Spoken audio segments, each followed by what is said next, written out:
Hi and welcome. This is a video on Vals poéticos number 6 by Enrique Granados.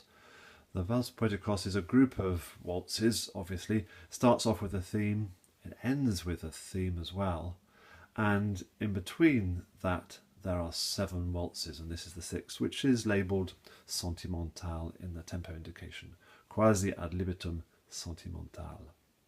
And I'm delighted to be making this video at the request of Babs. It is a very beautiful piece, and it's on the Trinity grade 6 syllabus for 2018 to 2020. It's one of the alternative group B pieces.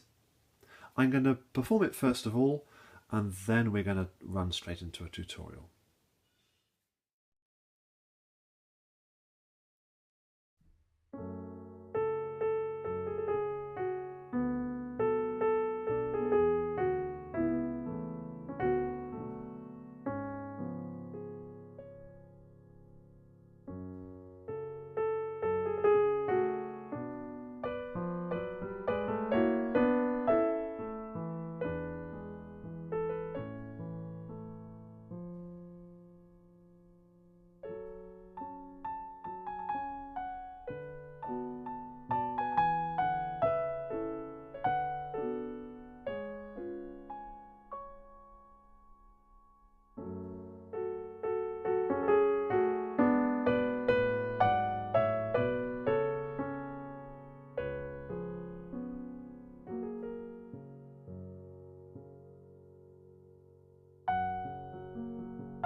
Now let's work our way through it slowly. First of all, a note on what you're looking at on the screen. I downloaded the score from IMSLP, and it's a bit messy, so I produced my own here. And I've also listened a lot to recordings of this piece by Alicia de la Rocha. I'll put links down below. She is somebody you have to listen to if you're going to play Spanish music, full stop, I think. And it's interesting to note that in the recordings, many of which I suspect are live, there are subtle differences in some of the things. And I'll, without wishing to overstress this, I will draw attention to 1 or 2 of them as we go. So let's go through it, hands together, and I'll talk you through. And I've deliberately left the score, which you can download, free of any fingering at all, so that you can then add in your own, because there are lots of places where there are options. But I hope that in the score I've produced here, I've divvied up the notes to the hands in a way that makes sense. Now let's work our way steadily through it. We're in F sharp minor, quasi ad libitum sentimental, so there's lots of rubato going on. Really try and feel the music, sing through the phrases, work out how you want them to go. And the tune is paramount. And one of the tricky things in this piece is bringing out that tune, making sure we can hear it above the harmony, especially when some of the harmony is in the same hand as the tune. That's always a tricky thing on the piano. And anybody thinking about this kind of playing, be very patient with yourself. It doesn't happen overnight. So let's tuck in. The C sharp is the most important of those 3 notes.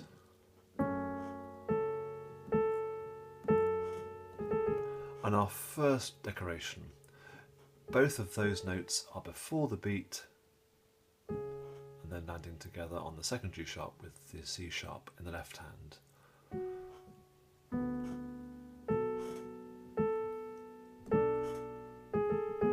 Same story, those 2 before the beat. And I like the 4th and the 2nd on that chord, keeping the E very clearly at the top. And this Appoggiatura leads up to the F sharp, doesn't it? It doesn't lead down to the B, just be aware of that. Da-dum! that's what we need to hear. Keep the B and the A into the background. Now this bit, when I first played it, I was doing crossing over my left hand. And in the IMSLP score further down, on the second time it comes, they mark IZ, which I presume stands for izquierda, Spanish for left hand. So that will be one way of doing it. But I have to admit, I've taken just to swapping the finger and playing those two notes in the right hand. Ugh, you know, why bother? It's just not really necessary. So you make a judgment on that. Now why bar 9 left hand isn't notated like bar 1, who knows? But and why there isn't an A, and I'm not sure in one of the recordings Alicia de la Rocha doesn't put an A in there, but let's stick with what we've got in the score for now.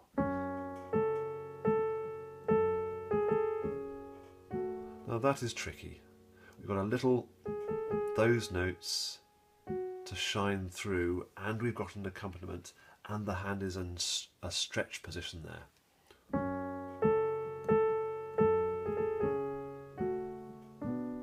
You could do, of course, or even the thumb on the C sharp,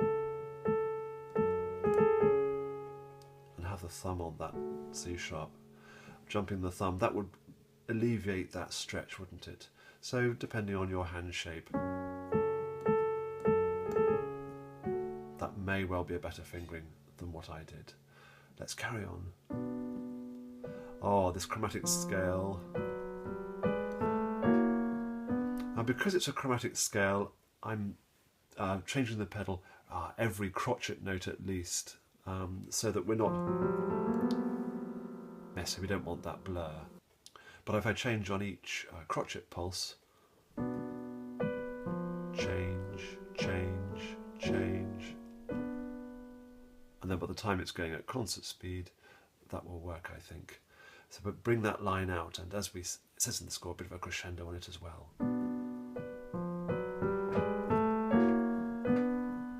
Straight up to there. I like 4 and 1 on that right hand chord. And I hold on to the chord just for a split second while I play the E sharp, so that that is lingering on through the next bar. I think it's important, again, listen to Alicia de la Rocha, when we see a bar's rest, it doesn't necessarily mean we don't want to hear something. And I think it's important that these notes do linger on through those rests. The rest are just telling us not to play anything, but the sound with the pedal is still going on. Bar 17.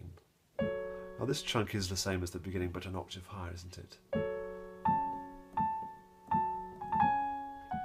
I like to keep that with the thumb because I'm changing the pedal at the start of bar 18.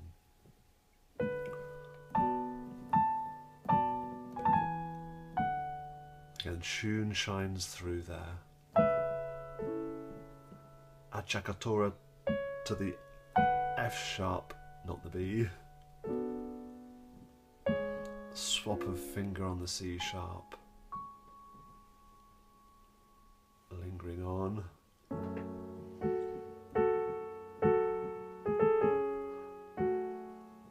And now, yeah, left hand here. I do repeat the F sharp at bar 26. There's no argument to say that one perhaps shouldn't, but then I don't whilst my left hand. And I do play all 4 notes there, but then tie the F sharp thumb left hand. And I think fingering wise we have no choice but to do that, but with the pedal there's no reason why that shouldn't sound legato. From bar 25, repeat the left hand. Again, would be an option. Again, we're leaping, but the pedal is keeping it legato for us. Spring up to the... and enjoy that contrary motion, draw attention to it. I could have brought out the left hand a bit more, I think. Whilst, of course, holding on to that F sharp. Let's carry on. Now this Appoggiatura, I was playing them all before the beat. However, Enrique Granados does them much more gracefully, and I've adopted her way of doing it. So they really are appoggiaturas, and not acciaccaturas. That's right, no, that's right. And again, lingering A sharp through the bar's rest that follows. Bar 33. I like fourth finger on the F sharp. Don't be tempted to play this too fast. The temptation is to just...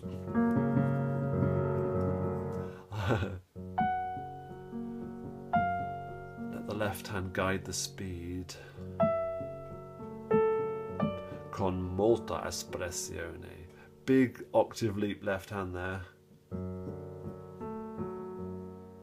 That works for me. And slide the fifth finger down. And it's just a triplet here. Not too rushed. Now my score says to repeat that, my original score from the ABRSM, but I've tied it because that's what Enrique Granados does.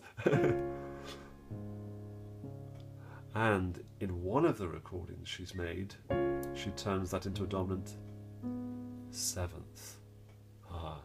The joy of live performance. I'll leave that idea floating with you. Let's carry on. Careful of that D, because that's where the harmony starts to change from the previous time. And again, lots of changes of pedal on the way up, and that scale stops at the C sharp, which is also the note that starts off the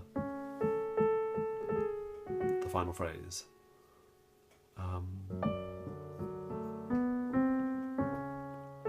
Hold on to that C sharp, and I would use 3 and 5 for this decoration. And again, in one of the recordings we've got the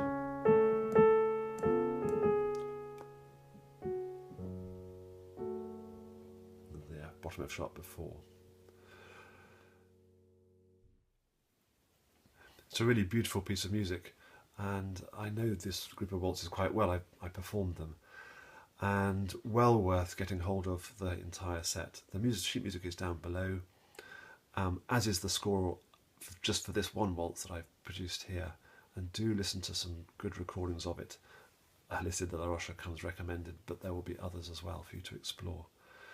And Babs, thank you for suggesting it. I've really enjoyed doing this one, and good luck with your playing and of course with your teaching as well. Bye bye for now.